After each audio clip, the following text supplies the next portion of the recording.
Hi guys, welcome back to my YouTube channel pharmacist care. इस channel पर आपको medicine और हेल्थ केयर रिलेटेड इन्फॉर्मेशन मिलती रहती है। अगर आप हमारे चैनल पर नए हैं तो चैनल को सब्सक्राइब कर दें और पास में जो बेल आइकन है उसको प्रेस कर दें। आज मैं आपको जोलेडोनिक इंजेक्शन के बारे में कुछ जानकारी देने वाला हूं कि जोलेडोनिक इंजेक्शन को किस कंडीशन के अंदर यूज किया जाता है और इसको यूज करने के बाद हमारे शरीर के अंदर कौन कौन से साइड इफेक्ट्स हो सकते हैं। इसके साथ ही जोलेडोनिक इंजेक्शन को यूज करने की कौन कौन सी डोजेज हो सकती है, डॉक्टर के द्वारा इसको कौन कौन सी कंडीशन में किस हिसाब से और किस डोज में दिया जाता है। जोलेडोनिक इंजेक्शन को ओनली फॉर क्रिटिकल कंडीशन में ही यूज किया जाता है।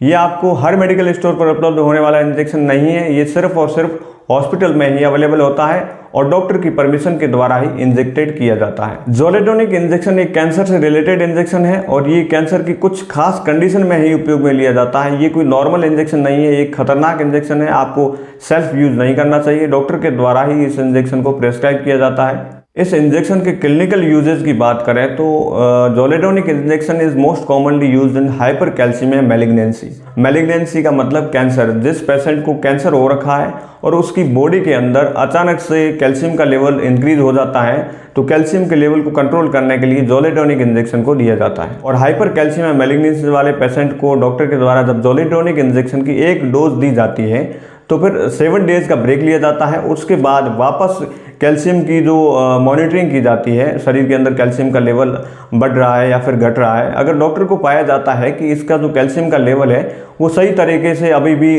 डिक्रीज नहीं हुआ है तो फिर 7 डेज के बाद वापस इसकी डोज को रिपीट किया जाता है। और जोलेडोनिक इंजेक्शन को यूज करने की जो सेकंड कंडीशन है वो ऑस्टियोपोरोसिस है। ऑस्टियोपोरोसिस के अंदर हमारे शरीर की बोन्स कमजोर हो जाती है और इसके अंदर खोखलापन आ जाता है या फिर एक्सीडेंट के बाद किसी की फ्रैक्चर हो जाता है। फ्रैक्चर के इंसिडेंट्स को वापस भरने के लिए भी जोलेडोनिक इंजेक्शन को डॉक्टर के द्वारा दिया जाता है। या फिर हड्डियों का कैंसर हो गया, इसमें भी जोलेडोनिक इंजेक्शन को दिया जाता है। और इसके अलावा और भी कंडीशंस हो सकती है जिसके अंदर डॉक्टर के द्वारा इस इंजेक्शन को उपयोग में लिया जाता है। वैसे जोलेडोनिक इंजेक्शन की डोज की बात करें तो इस इंजेक्शन को पेशेंट की डिजीज की कंडीशन के हिसाब से ही प्रेस्क्राइब किया जाता है।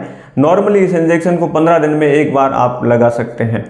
इस इंजेक्शन को कैसे इंजेक्ट किया जाता है इसके ऊपर सेफली मेंशन किया होता है कि इस इंजेक्शन को स्लोली इंट्रावेनस यूज, इसको धीरे धीरे आपको लगाना है और इंट्रावेनस रूट से ही आपको इसको इंजेक्ट करना है। और इस इंजेक्शन को आपको डायरेक्टली नहीं लगाना है, जैसे कि आपने पाउडर को डिजोल्व कर लिया और आपने लगा लिया, ऐसा नहीं करना है। इस इंजेक्शन को ओनली फॉर NS100 या फिर NS500 की हेल्प से लगाया जाता है। इस ड्रिप के अंदर आपको मिक्स कर देना है और आपको स्लोली इसको इन्फ्यूज करवाना है।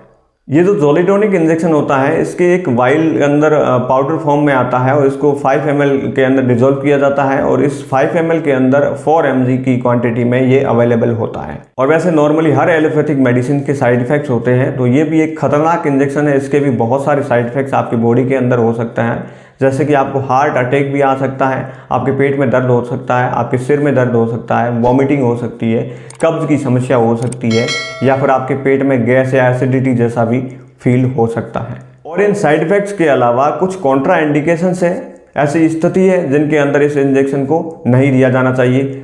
लाइक आप प्रेगनेंसी के अंदर इस इंजेक्शन को नहीं दे सकते हैं और ब्रेस्ट फीडिंग मदर के अंदर भी इस इंजेक्शन का आप उपयोग नहीं कर सकते हैं। जैसे कि कोई लेडीज़ है वो स्तनपान करवा रही है बच्चे को तो भी आप इस इंजेक्शन को नहीं दे सकते हैं। और किडनी रोगी है या फिर हार्ट डिजीज वाले पेशेंट हैं उनको भी इस इंजेक्शन को बिल्कुल यूज़ नहीं किया जाता है। तो दोस्तों, अगर ये इन्फॉर्मेशन आपको अच्छी लगी हो तो वीडियो को लाइक कर दें और अपने फ्रेंड्स के साथ शेयर ज़रूर करें।